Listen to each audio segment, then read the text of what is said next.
Bara dukkana ture dubbiin dhugaan ballatin wangeelli lateemisee dhaloota hin argatin ofii keessan laattanii baatanii waaqaaf adda cilaacilaa hardhaifuuf taatanii isin madda waaqni ayyaanaan guutuu bara keessan eebbisee dadhabbii jilba keessanii dhaloota isin dhaalchise egaa namni kamiyyuu dhalannaan akka duunaan dhaloota biraan akkuma bakka bu'u waaqayyo ga'ee jedhee kaachuu sin xumursiise turtii lafarraa qabdan eebbaan boojuun sin goolabsiise.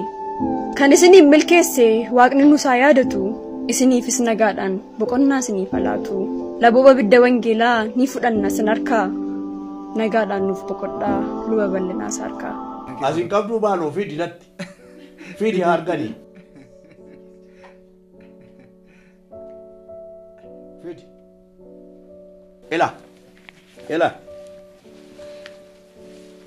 Ela kanan qaba.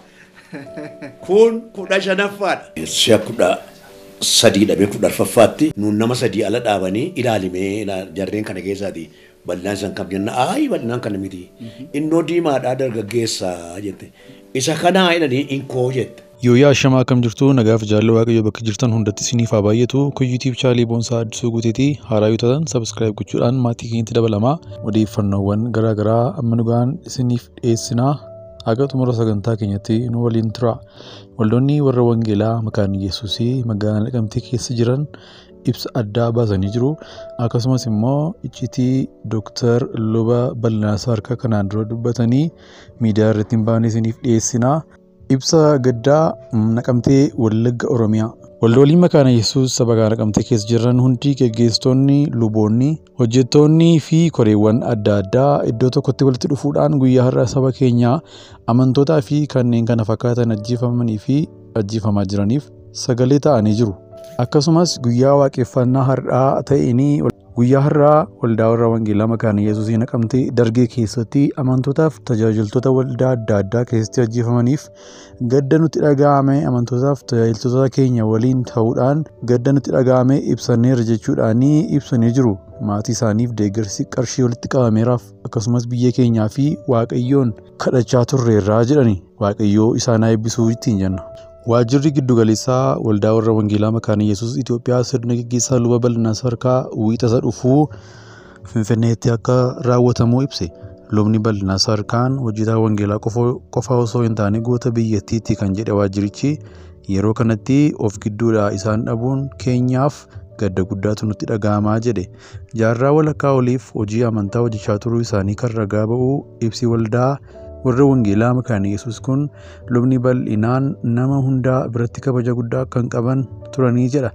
Dhukkubata isaan mudateen lubbuun darbuu isaanii ibsee wiixata dhufuu jechuunis sadaasa 12/2022 waldaa makaana Yesuus Inxooxxootti sirni kadhannaa erga taasifamee booda bakka awwaalchaa Phexros Phaawulos kan Finfinnee naannoo Wiingeetitti argamutti sirni awwaalchaa akka raawwatamu waldittiin ibsite. Lubni bal'inaa harkaan tajaajiltoota wangeelaa dagaagina afaan Oromoo keessatti gahee guddaa qaban keessaa nama tokko ta'uu fi sababa afaan Oromootiin barsiisaniif yeroo adda addaatti hidhamaa akka turan seenaan jireenyi isaanii ragaa ni ba'a. Yeroo sana dhufeen gatiitti isaanii mirgaa isaa gatiitti mirgaa 8 isaanii rukutee hin kufan. Asin qabduu baanoo fi dinatti fi harganii.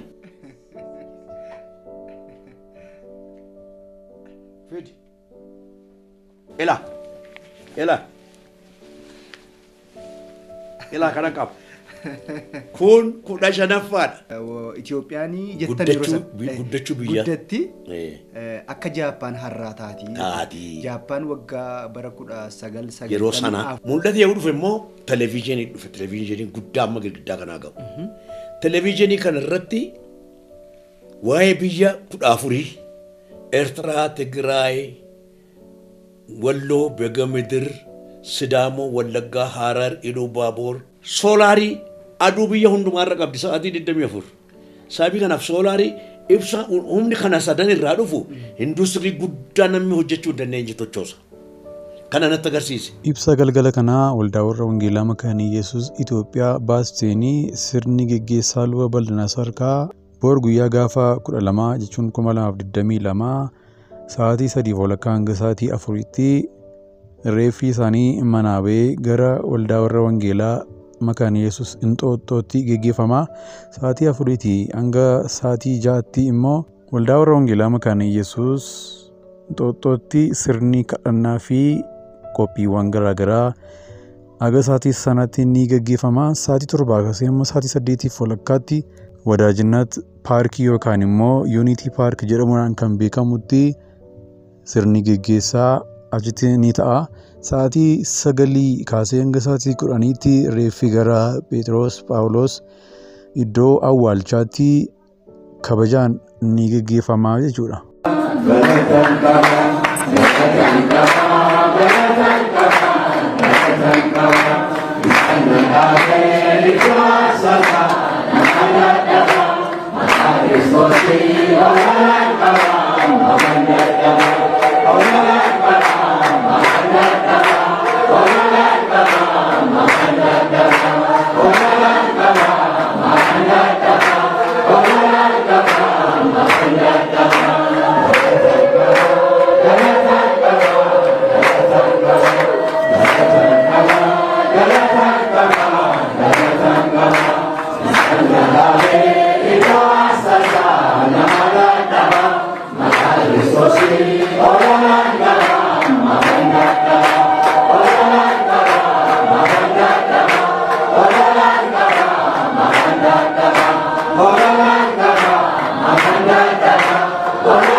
Koongireensiin Federaalaa Oromoo ibsa har'a gaazexeessitootaaf kenneen haalli nageenyaa naannoo Oromiyaa furmaata hatattamaa barbaada jechuun ibsee jira. Tibbana rakkoo nageenyaa godina Wallaggaa Bahaa, Horroo Guduruu fi Shawaa Bahaa keessatti mudateen lubbuun lammiilee hedduu kan darbee fi kanneen kumaatamaan lakkaa'aman qeef qabeenya isaaniirraa buqqifamaniiru jechuun Koongireensiin Federaalaa Oromoo ibsee jira.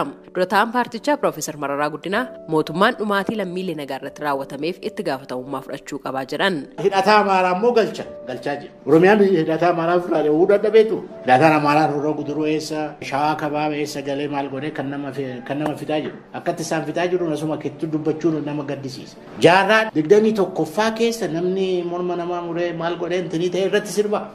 Qaama nama jiraa gubee maal godhee irratti sirba. Kana mootummaan barii dhoksaa miti kun. Rakkoon keenya akkas kanaafi tarkaanfii mootummaa jedhu kun tarkaanfii rakkoo qabudha. Ijaa kana mootummaan kun isuma gaaratti warra kaabaa wajjin waliigaltee godhe kana sabni bo'aa jira, iyyaa jira, dirmadhaan hojjechaa jira. Kana beekuutu irra jira tarkaanfii isaanii rakkoo guddaa qaba.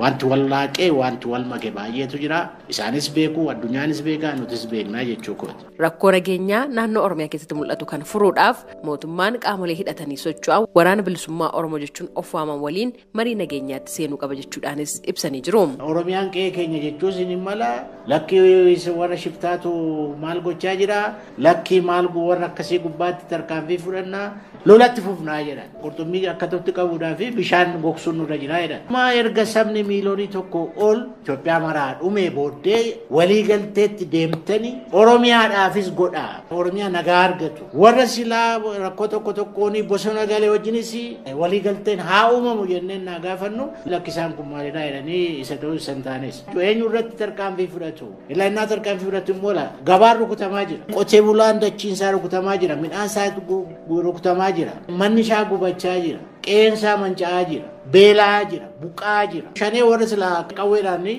lolaa jiran barii isaan ammayyuu jiru. Morro gudur waan ta'aa jiru. Karaa Coobee, karaa Gindabarat waan ta'aa jiru. Karaa Walanciitii, karaa maalii kan ta'aa jiru. Kaabaa kana waan ta'aa jiru. Ilaalaa jira. Lafoo irraa darbee diroonii fi jeetti ga'eera. Lolli kun jechuudha. Innaa gaamma gabaa gubanii, mana amantaa gubanii, qe'ee baadiyyaa qotee bulaa keenyaa gubanii, maal gubanii eenyu gubbaatti tarkaanfii fudhatu. Gama biraatiin Koomishiniin Mirga Namummaa Itoophiyaa kaleessa ibsa baaseen ajjeechaa buqqaatii fi miidhaan qaamaa lammiilee nagaa irratti raawwatamaa jiru hambisuudhaaf mootummaan federaalaa tarkaanfii hatattamaa fudhachuu qaba jechuudhaan hubachiisee jira. Gabaasa Sagalee Ameerikaatiif Tsahaay Daamtoo Finfinneerra.